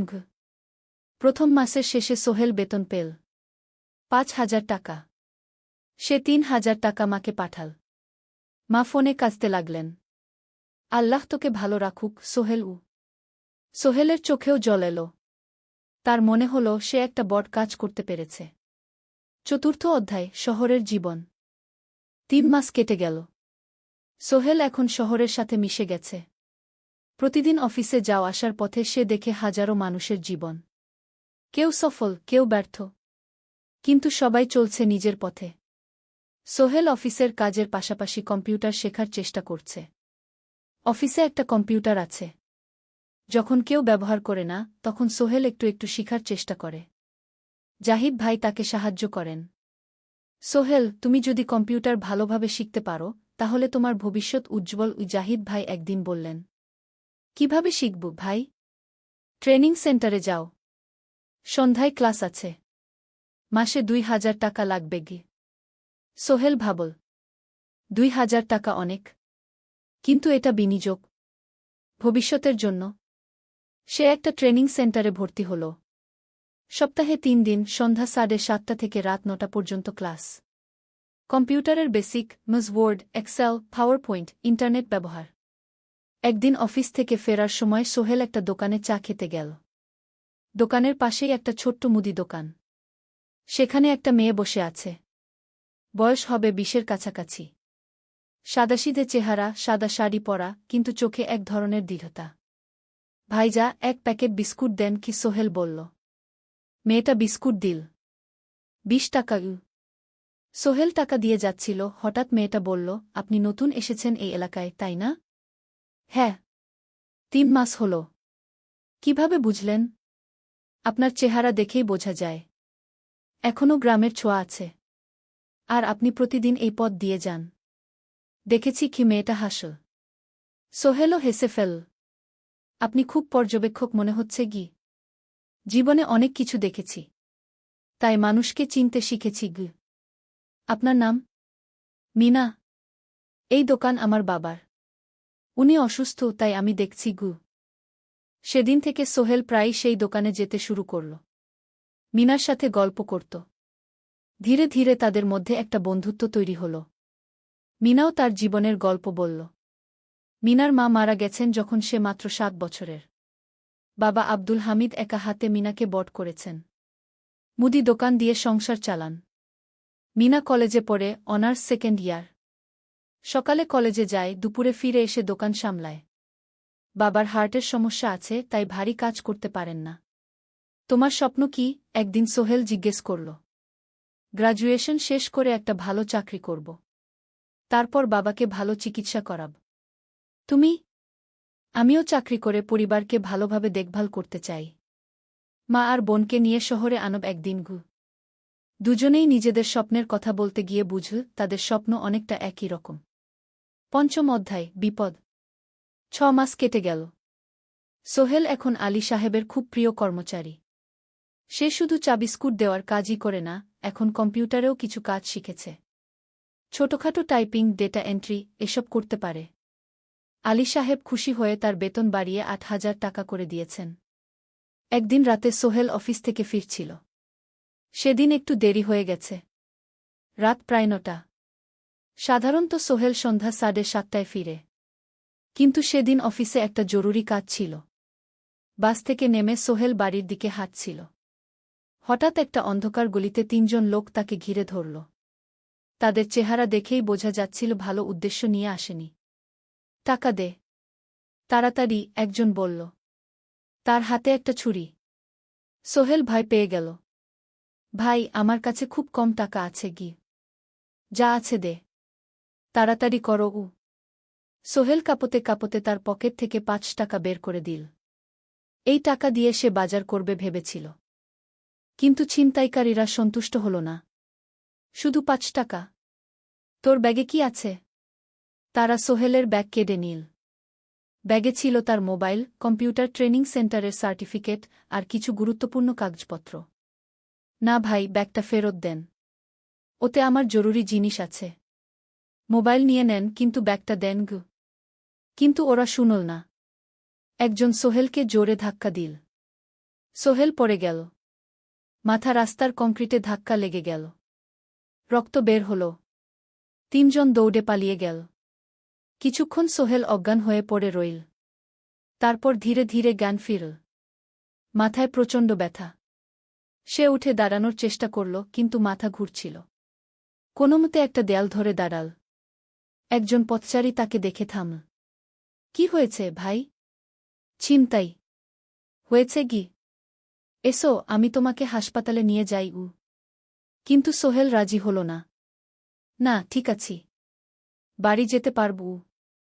সে কোনোমতে করিম মামার বাড়িতে পৌঁছাল। দরজা খুলেই সালমা আপা চিৎকার করে উঠলেন। ও আল্লাহ! কি হয়েছে? করিম মামা দৌড়ে এলেন। সোহেলকে ভেতরে নিয়ে গেলেন। তার মাথায় জল ঢেলে রক্ত পরিষ্কার করলেন। ক্ষতটা বেশ গভীর। হাসপাতালে যেতে হবে কি? করিম মামা বললেন। তারা একটা অটোরিকশা নিয়ে নিকটস্থ হাসপাতালে গেলেন। ডাক্তার সোহেলের মাথায় 3টা সেলাই দিলেন। বলল, 1 সপ্তাহ বিশ্রাম নিতে হবে। কোনো ভারী কাজ করা যাবে না। হাসপাতাল থেকে ফিরে সোহেল শুয়ে রইল। তার মনে হচ্ছিল সবকিছু শেষ হয়ে গেছে। মোবাইল চলে গেছে, গুরুত্বপূর্ণ কাগজপত্র চলে গেছে। এখন 1 সপ্তাহ অফিস করতে পারবে না। পরদিন সকালে করিম মামা আলী সাহেবকে ফোন করে সব জানালেন। আলী সাহেব বললেন, ঠিক আছে। সোহেল ভালো হয়ে এলে আসবে। চিন্তার কিছু নেই গি। মিনা যখন এই খবর শুনল, সে সন্ধ্যায় সোহেলকে দেখতে এল। করিম মামার বাড়িতে। সাথে এনেছিল কিছু ফল। কি হয়েছিল? মিনা চিন্তিত গলায় জিজ্ঞেস করল। সোহেল সব বলল। মিনা রেগে গেল। এই শহরে এখন অনেক অপরাধ বেড়ে গেছে। পুলিশ কিছু করে না। তুমি পুলিশে রিপোর্ট করেছ? না। লাভ নেই। তবুও করা উচিত। তোমার মোবাইলটা হয়তো খুঁজে পাওয়া যাবে কি। করিম মামা সোহেলকে নিয়ে পুলিশ স্টেশনে গেলেন। জেনারেল ডায়েরি করলেন। কিন্তু পুলিশ খুব একটা আশা দিল না। দেখি কিছু করা যায় কিনা গু। সোহেল বুঝল মোবাইল আর ফিরবে না। সেই এক সপ্তাহ সোহেলের জীবনের সবচেয়ে কঠিন সময় ছিল। সে শুধু শারীরিকভাবেই ক্ষতিগ্রস্ত হয়নি, মানসিকভাবেও ভেঙে পড়েছিল। প্রতিরাতে দুঃস্বপ্ন দেখত। সেই ৩ জন ছিনতাইকারীর মুখ ভুলতে পারছিল না। মিনা প্রায় প্রতিদিন আসত। তাকে সাহস দিত। তুমি হাল ছেড়ো না সোহেল। জীবনে এরকম খারাপ সময় আসে। কিন্তু এটা কাটিয়ে ওঠাই হলো আসল বীরত্ব। সোহেলের মা গ্রাম থেকে ফোন করতেন। করিম মামার মোবাইল থেকে। তুই ভালো আছিস তো? সোহেল মাকে সব সত্যি বলেনি।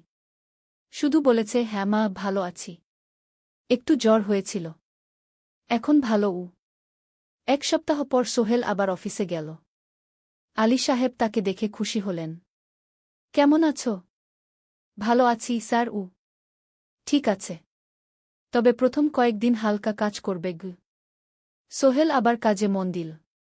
কিন্তু একটা জিনিস তাকে খুব কষ্ট দিচ্ছিল, তার মোবাইল নেই। মায়ের সাথে কথা বলতে পারছে না নিয়মিত। করিম মামার মোবাইল চাইতে সংকোচ লাগে। একদিন জাহিদ ভাই তাকে ডাকলেন। সোহেল, আমার একটা পুরনো মোবাইল আছে। তুমি ব্যবহার করো? না ভাই, আমি নাও। আমার কাজে লাগছে না। তুমি রাখো গু। সোহেল কৃতজ্ঞতায় প্রায় কেঁদে ফেল। ধন্যবাদ ভাই। মোবাইল পেয়ে সোহেল প্রথমেই মাকে ফোন করল। মা খুব খুশি হলেন। এতদিন ফোন করিসনি কেন? মা, মোবাইলটা নষ্ট হয়ে গিয়েছিল। নতুন নিয়েছি। মায়ের গলায় স্বস্তি ফুটে উঠল। ৬ষ্ঠ অধ্যায়, নতুন সুযোগ। আরও ৩ মাস কেটে গেল। সোহেল পুরোপুরি সুস্থ হয়ে গেছে। তার জীবন আবার স্বাভাবিক হয়ে এসেছে। সে এখন কম্পিউটার ট্রেনিং শেষ করেছে। সার্টিফিকেট পেয়েছে। কিন্তু একটা ঘটনা তার জীবনে বড় পরিবর্তন নিয়ে এলো। একদিন সকালে আলী সাহেব তাকে ডাকলেন। সোহেল, বসো। সোহেল বসল। মনে একটু ভয় লাগছিল। আলী সাহেব কি তাকে বকবেন? সোহেল, তুমি তো এখন কম্পিউটার চালাতে পারো? জি স্যার, একটু একটু শিখেছি। ভালো। আমি তোমার কাজ দেখছি। তুমি খুব পরিশ্রমী। আর সৎ। আমাদের কোম্পানিতে এরকম মানুষের দরকার গু। সোহেল কিছু বুঝতে পারছিল না। আমি তোমাকে একটা সুযোগ দিতে চাই। আমাদের কোম্পানি একটা ট্রেনিং প্রোগ্রাম চালু করছে নতুন কর্মচারীদের জন্য। ৬ মাসের কোর্স। কম্পিউটার অ্যাকাউন্টিং, ভবন নির্মাণের হিসাব নিকাশ, প্রজেক্ট ম্যানেজমেন্ট সব শিখবে। কোম্পানি সব খরচ দেবে। ট্রেনিংয়ের সময় তোমার বেতনও চলবে। রাজি আছো? সোহেল বিশ্বাস করতে পারছিল না। স্যার, সত্যি? আমাকে এত বড় সুযোগ দিচ্ছেন? হ্যাঁ। তুমি ভালো ছেলে। পরিশ্রমী। আমি তোমাকে এগিয়ে দিতে চাই। ভবিষ্যতে তুমি এই কোম্পানির একজন গুরুত্বপূর্ণ কর্মচারী হবে।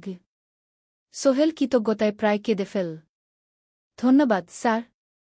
আমি কঠোর পরিশ্রম করব। আমি জানি। সেদিন সন্ধ্যায় সোহেল মিনার দোকানে গেল। মিনাকে খবরটা দিল। মিনা খুব খুশি হল। তার চোখে জল এসে গেল। তুমি পারবে সোহেল। আমি জানি। সোহেল তার মা আর বোনকেও ফোন করে খবরটা দিল। মা কাঁদতে লাগলেন। তোর বাবা বেঁচে থাকলে কত খুশি হতো।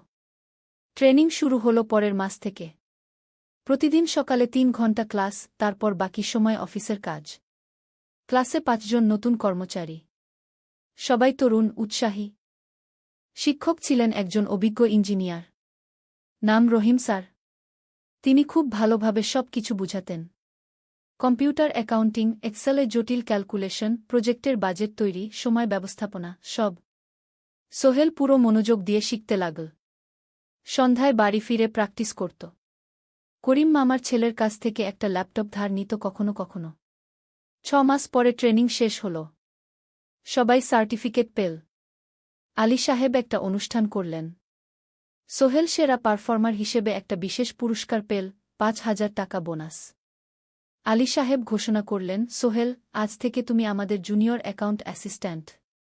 তোমার বেতন ১৫,০০০ টাকা গু। সোহেল অবাক হয়ে গেল।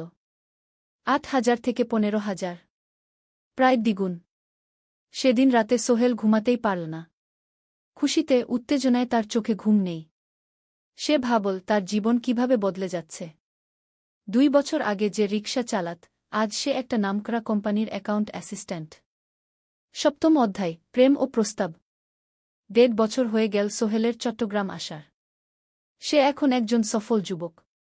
তার মা গ্রামে খুব খুশি। প্রতি মাসে সোহেল ১০,০০০ টাকা পাঠায়।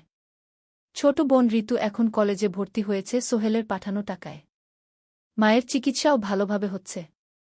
মিনার সাথে সোহেলের সম্পর্ক এখন আর শুধু বন্ধুত্ব নয়। দুজন দুজনকে ভালোবাসে। কিন্তু কেউ কাউকে সরাসরি বলার সাহস পায়নি। প্রতিদিন দেখা হয়, গল্প হয়, কিন্তু সেই একটা কথা বলা হয়ে ওঠে না। একদিন শুক্রবার ছুটির দিন। সোহেল মিনাকে বলল, আজ কি একটু ঘুরতে যাবে? কোথায়? পতেঙ্গা বিচ। তুমি কি কখনো গেছ? না। কিন্তু আমার দোকান গু। শুক্রবার। তোমার বাবা সামলাবে গু। মিনা রাজি হয়ে গেল। দুপুরে দুজনে বাস নিয়ে পতেঙ্গা গেল। সমুদ্র দেখে মিনা অবাক হয়ে গেল। কি সুন্দর! দুজনে বালিতে বসল।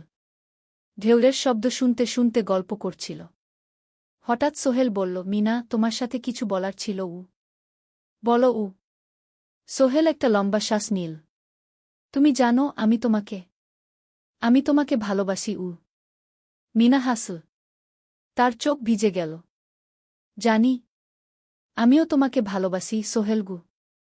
সোহেল অবাক হয়ে গেল। সত্যি? হ্যাঁ। অনেকদিন ধরেই জানি। তুমি আমার জীবনে এসে সব কিছু বদলে দিয়েছ। তোমার সাথে থাকলে আমার মনে হয় আমি যে কোনো কিছু করতে পারব গু। দুজনে কিছুক্ষণ চুপ করে বসে রইল। সমুদ্রের ঢেউ এসে পায়ে লাগছিল। সূর্য পশ্চিমে ঢলে পড়ছে। আকাশ লালকুমলা হয়ে গেছে। কিন্তু আমার বাবার সাথে কথা বলতে হবে কি? মিনা বলল। আমি তৈরি। যখন বলবে তখন বলবো। পরের সপ্তাহে সোহেল মিনার বাবার সাথে কথা বলল। আব্দুল হামিদ সাহেব প্রথমে একটু দ্বিধা করলেন। তুমি কোনো পরিবারের ছেলে? তোমার বাবা কি করতেন? সোহেল সব সত্যি বলল। তার বাবা ছিলেন স্কুল শিক্ষক। মারা গেছেন ১০ বছর আগে। মা গ্রামে থাকেন। ছোট বোন কলেজে পড়ে। তুমি নিজে কি করো? আমি আলামিন কনস্ট্রাকশন কোম্পানিতে জুনিয়র অ্যাকাউন্ট অ্যাসিস্ট্যান্ট। মাসে ১৫,০০০ টাকা বেতন। আব্দুল হামিদ সাহেব ভাবলেন। তারপর বললেন, দেখো, মিনা আমার একমাত্র সন্তান। তার মা নেই। আমি একা তাকে বড় করেছি। আমি চাই মিনা একজন ভালো ছেলের সাথে বিয়ে হোক। তুমি দেখতে ভালো ছেলে মনে হচ্ছে। কিন্তু আমাকে তোমার মায়ের সাথে দেখা করতে হবে। তোমার পরিবারকে জানতে হবে। জি আঙ্কেল। আমি ব্যবস্থা করছি। সোহেল খুশিতে আটখানা। সে সেদিন রাতেই তার মাকে ফোন করল। মাকে সব বলল। মা প্রথমে অবাক হলেন। তারপর খুশি হলেন। মিনা মেয়েটা কেমন? খুব ভালো, মা। তুমি দেখলে পছন্দ করবে। ঠিক আছে। আমি আর ঋতু আসছি চট্টগ্রাম। ২ সপ্তাহ পর সোহেলের মা আর বোন চট্টগ্রাম এল। সোহেল তাদের নিয়ে মিনার বাড়িতে গেল। ২ পরিবার একসাথে বসল। মিনার বাবা সোহেলের মাকে দেখে খুশি হলেন। সোহেলের মা সহজ সরল ভদ্রমহিলা। আপনার ছেলে খুব ভালো। মিনা তাকে পছন্দ করে। আমিও রাজি গো, আব্দুল হামিদ সাহেব বললেন। আমার সোহেল সৎ ছেলে। মিনাকে খুব ভালোবাসে। আমি জানি ও মিনাকে সুখে রাখবে। কি? সোহেলের মা বললেন। বিয়ের তারিখ ঠিক হল ৩ মাস পর।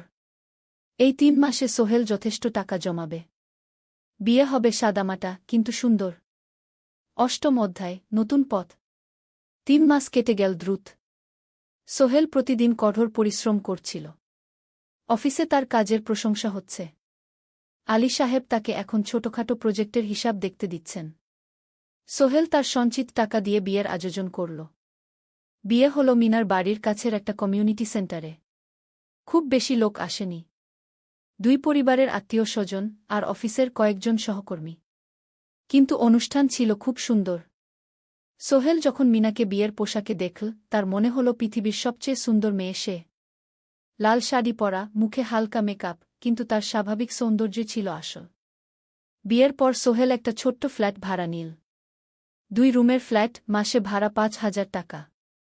মিনা এখনও তার পড়াশোনা চালিয়ে যাচ্ছে। আরও 1 বছর বাকি গ্র্যাজুয়েশন শেষ হতে। সোহেলের মা আর বোন গ্রামে ফিরে গেল। মা বলে গেলেন, সোহেল, মিনাকে ভালো রাখিস। মেয়েরা অনেক ত্যাগ করে সংসার করতে গু। জানি মা গু। নতুন জীবন শুরু হল। সোহেল সকালে অফিসে যায়, সন্ধ্যায় ফেরে।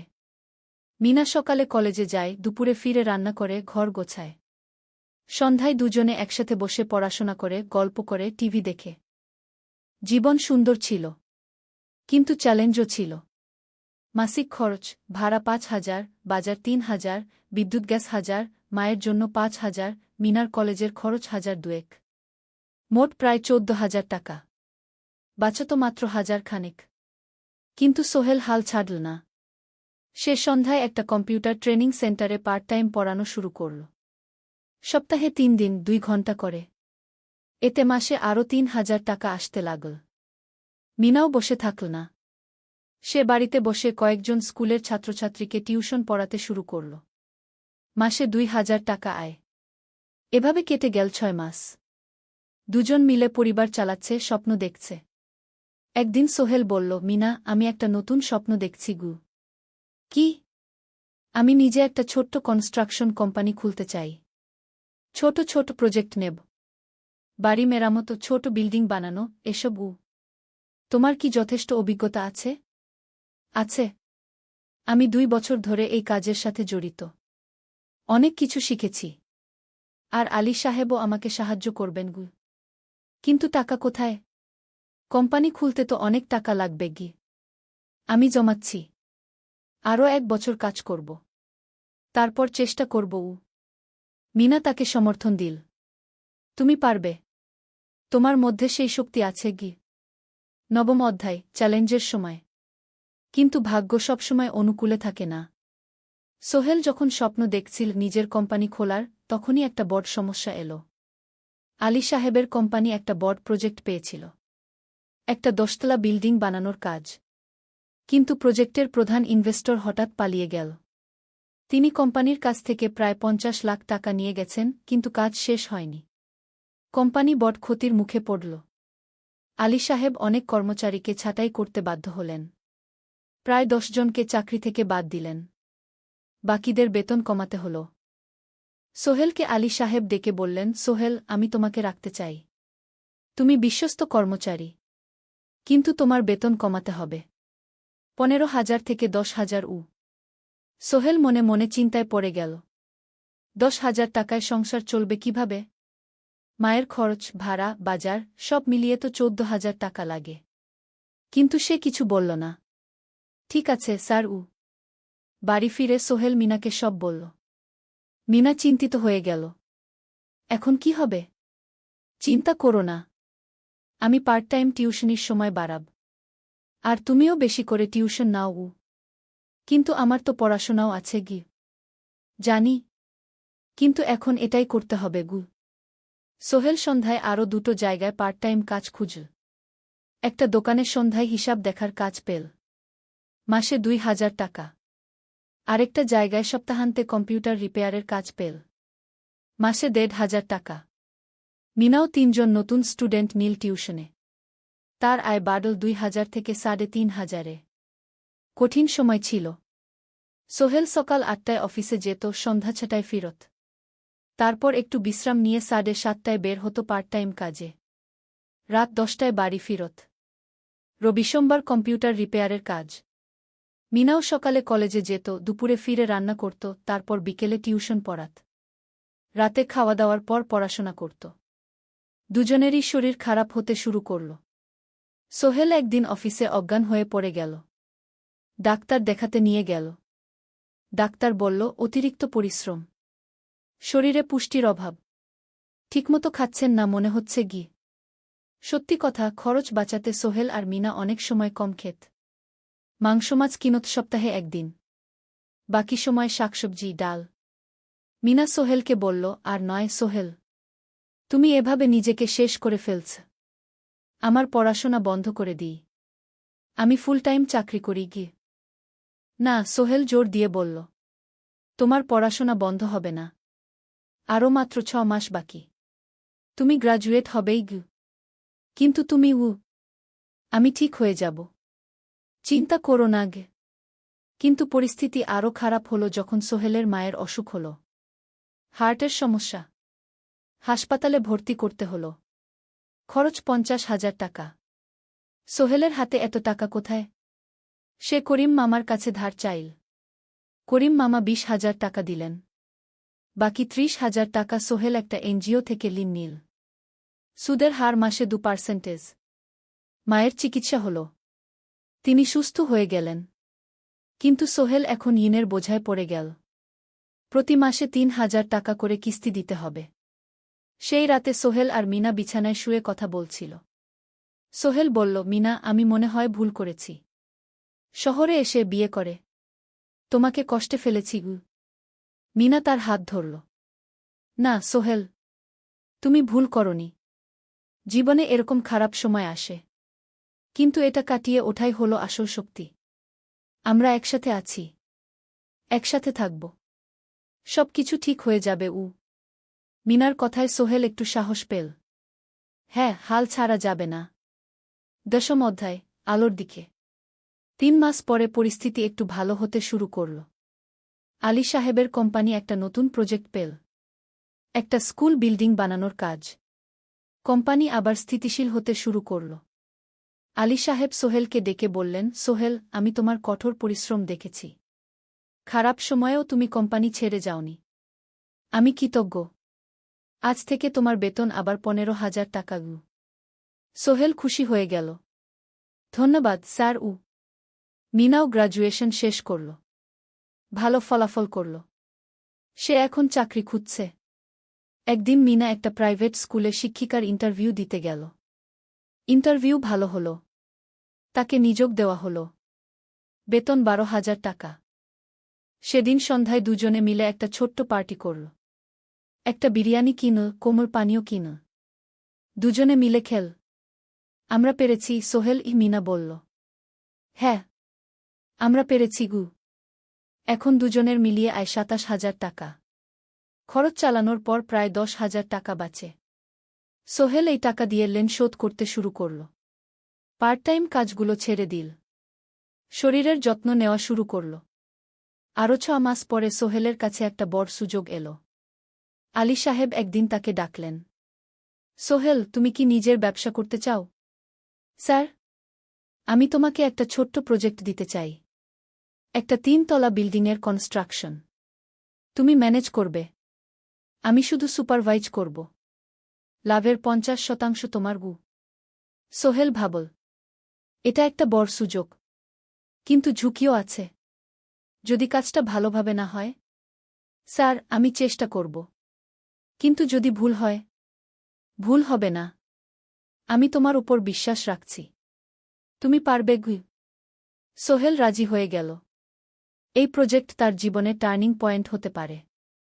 11 অধ্যায়, স্বপ্ন পূরণের পথে। পরের 6 মাস সোহেল খুব কঠোর পরিশ্রম করল। প্রজেক্টটা ম্যানেজ করা সহজ ছিল না। শ্রমিক নিযোগ, ম্যাটেরিয়াল কেনা, কাজের তদারকি, সময়মতো কাজ শেষ করা, সব দায়িত্ব তার। প্রথম 2 মাস খুব চাপের মধ্যে গেল। একদিন একজন শ্রমিক কাজ করতে গিয়ে আহত হল। সোহেল তাকে হাসপাতালে নিয়ে গেল, তার চিকিৎসার খরচ দিল। এতে প্রজেক্টের বাজেট একটু বাড়ল, কিন্তু সোহেল জানত এটা করা দরকার। আরেকদিন ভুল ম্যাটেরিয়াল ডেলিভারি হল। সোহেল সেগুলো ফেরত পাঠাল, সঠিক জিনিস আনাল। এতে 3 দিন দেরি হল, কিন্তু কাজের মান ঠিক রইল। মিনা তাকে সবসময় সাপোর্ট করছিল। সে এখন চাকরিতে স্থিতিশীল। স্কুলের বাচ্চারা তাকে পছন্দ করে। প্রিন্সিপাল তার কাজে খুশি। প্রজেক্ট শেষ হল 6 মাসে, সময়মতো, বাজেটের মধ্যে। বিল্ডিংয়ের মালিক খুব খুশি হলেন। তিনি আলী সাহেবকে ধন্যবাদ দিলেন। আলী সাহেব বললেন, ধন্যবাদ আমাকে না, এই ছেলেকে দিন। সোহেল পুরো প্রজেক্ট ম্যানেজ করেছে গু। প্রজেক্ট থেকে মোট লাভ হল ৩ লাখ টাকা। সোহেল পেল ১.৫ লাখ টাকা। তার জীবনে এত টাকা এই প্রথম। সে করিম মামার ঋণ শোধ করল, এনজিওর বাকি ঋণ শোধ করল। তারপর তার মাকে ৫০,০০০ টাকা পাঠাল। মা দিয়ে গ্রামের বাড়িটা একটু মেরামত করাল, বোন ঋতুর জন্য একটা ল্যাপটপ কিনল। বাকি টাকা দিয়ে সোহেল একটা ব্যাংক অ্যাকাউন্টে জমা রাখল ভবিষ্যতের জন্য। আলী সাহেব সোহেলকে আরও ২টো প্রজেক্ট দিলেন। এবার একটু বড়। সোহেল আত্মবিশ্বাসের সাথে সেগুলোও শেষ করল। ২ বছর পরে সোহেল সিদ্ধান্ত নিল, এবার নিজের কোম্পানি খোলার সময় এসেছে। দ্বাদশ অধ্যায়, নতুন শুরু। সোহেল তার সব জমানো টাকা দিয়ে একটা ছোট্ট অফিস ভাড়া নিল। ২ রুমের অফিস। একটা রুমে কাজের জায়গা, আরেকটায় ছোট্ট মিটিং রুম। অফিসের সামনে একটা বোর্ড লাগাল, Sohel construction and development. Mina তাকে সাহায্য করছিল। সে অফিসের অ্যাকাউন্টস দেখত সন্ধ্যায় স্কুল থেকে ফিরে। দুজন মিলে একটা টিম। প্রথমে ছোট ছোট কাজ নিল। বাড়ি মেরামত, দোকান সংস্কার, ছোট বিল্ডিং কনস্ট্রাকশন। কাজের মান ভালো রাখার চেষ্টা করল। সময়মতো শেষ করল। দাম ন্যায্য রাখল। ধীরে ধীরে সোহেলের সুনাম ছড়িয়ে পড়ল। মানুষ তাকে বিশ্বাস করত। তার কাছে নতুন নতুন কাজ আসতে লাগল। প্রথম বছর খুব কষ্ট হল। কখনো লাভ হতো, কখনো লস। কিন্তু সোহেল থেমে থাকল না। সে শিখতে লাগল ব্যবসা কিভাবে চালাতে হয়। দ্বিতীয় বছরে পরিস্থিতি ভালো হল। সোহেল এখন ৩ জন স্থায়ী কর্মচারী নিয়োগ দিল। একজন ইঞ্জিনিয়ার, একজন সুপারভাইজার, একজন অফিস সহায়ক। তৃতীয় বছরে একটা বড় প্রজেক্ট পেল। একটা স্কুল বিল্ডিং বানানোর কাজ। ৫ তলা বিল্ডিং। সোহেল পুরো মনোযোগ দিয়ে কাজটা করল। শ্রমিকদের ভালো বেতন দিল, ভালো ম্যাটেরিয়াল ব্যবহার করল, সময়মতো কাজ শেষ করল। স্কুল কর্তৃপক্ষ খুব খুশি হল। তারা সোহেলের কাজের প্রশংসা করল। এই প্রজেক্ট থেকে সোহেল প্রায় ৫ লাখ টাকা লাভ করল। এই টাকা দিয়ে সে আরও ভালো একটা অফিস নিল। আরও কর্মচারী নিয়োগ দিল। এখন তার কোম্পানিতে ১০ জন স্থায়ী কর্মচারী। প্রজেক্ট অনুযায়ী আরও শ্রমিক নিয়োগ দেওয়া হয়। ত্রয়োদশ অধ্যায়, পরিবার। এদিকে সোহেল আর মিনার সংসারেও খুশির খবর এল। মিনা গর্ভবতী। ৯ মাস পর তাদের একটা মেয়ে হল। নাম রাখল সারা। সারা যখন জন্মাল, সোহেলের মা আর বোন চট্টগ্রামে এল। মা ১ মাস থেকে গেলেন। মিনাকে সাহায্য করলেন। সোহেল এখন একটা বড় ফ্ল্যাট ভাড়া নিয়েছে। ৩ রুমের ফ্ল্যাট। একটা রুমে সোহেল, মিনা, একটায় সারা, আরেকটায় অতিথি রুম। মায়ের জন্য সোহেল সিদ্ধান্ত নিল তাকে চট্টগ্রামে নিয়ে আসবে। গ্রামে একা থাকা ঠিক না। কিন্তু মা রাজি হলেন না। না বাবা, আমি গ্রামেই থাকব।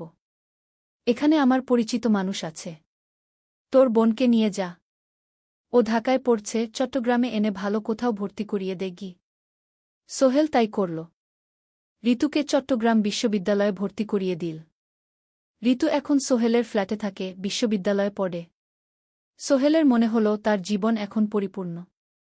স্ত্রী, মেয়ে, বোন সবাই তার কাছে। ব্যবসা ভালো চলছে। মা গ্রামে সুখে আছেন। চতুর্দশ অধ্যায়, সফলতার শিখরে। ৫ বছর কেটে গেল। সোহেল এখন একজন সফল উদ্যোক্তা। তার কোম্পানি কি সোহেল কনস্ট্রাকশন অ্যান্ড ডেভেলপমেন্ট এখন চট্টগ্রামে বেশ পরিচিত। প্রায় ৩০ জন কর্মচারী তার অধীনে কাজ করে। সোহেল এখন শুধু ছোট প্রজেক্ট করে না, বড় বড় প্রজেক্টও করে। একটা ৮ তলা বিজনেস কমপ্লেক্স বানানোর কাজ পেয়েছে। একটা হাসপাতাল বিল্ডিং বানাচ্ছে। মিনা এখনও স্কুলে পড়ায়। সে এখন ভাইস প্রিন্সিপাল। সাথে সোহেলের কোম্পানির অ্যাকাউন্টস ম্যানেজার। দুজন মিলে ব্যবসা চালা। সারা এখন ৪ বছরের। স্কুলে ভর্তি হয়েছে। খুব চালাক মেয়ে।